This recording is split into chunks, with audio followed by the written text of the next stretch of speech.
एही थर बर्थडे रे 3 थर केक काटिली। हेलो फ्रेंड्स, वेलकम और welcome back to my mini blog. तो आज सकाळे होची उठी मंदिर पळैतली कहीं आज होची मोर बर्थडे। जो मैंने वीडियो देखुछन मते निहाती समस्ते विश कर देबे और आशीर्वाद मध्य कर देबे। तापर खाई पी के ऑफिस जाइतली। ऑफिस रे भी मोर छोट सेलिब्रेशन हला, बहुत ही बढ़िया लागिला। तापर घर को प्रज्ञा को नेकी आस जाइतली। 9 वर्ष परे प्रज्ञा संगे देखा हला। मो बर्थडे रे से आसी मते बहुत स्पेशल फील करैछि। सेठी ड्रेस चूज करछि मु कोनटा पिंदिबे कोनटा भल लागिबो। तापर मु कहली चल टिके छात्र बुलिक आसबे। देखला बेलको सनु एटी केते बढ़िया बर्थडे सरप्राइज प्लान करछि देखंतु।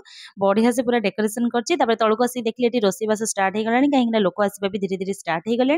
तो फाइनाली एटी तार सन डेकोरेशन करके मत डाकिले। मु जाई कि केक काटदेली। तो आपण मैंने देखले एटा 2 नंबर केक काटिली। फास्ट ऑफिस रे काटथि, तापर एटी काटथि। जो माने मोर लॉन्ग वीडियो देखना तळे मु टैग कर देछि, आपण माने जाई कि फुल वीडियो देखि परिबे। तो बहुत ही मजा मस्ती अछि, पूरा फैमिली ब्लॉग बढ़िया लागिबो आपण मानकू। तापर सनु केक काट सारी तळको आसी गेले। तळे आसली कि देखला बेलको डेकोरेशन भाई पूरा बढ़िया से डेकोरेशन कर दैचंती। मते तो बहुत ही बढ़िया लागिले। आ मु एटी पूरा फुल लुक मोर केमति लागुची कमेंट निश्चय जणिबे। पुणी देखाबो आपण मन से नेक्स्ट ब्लॉग रे। सब्सक्राइब कर दियंतु। टाटा।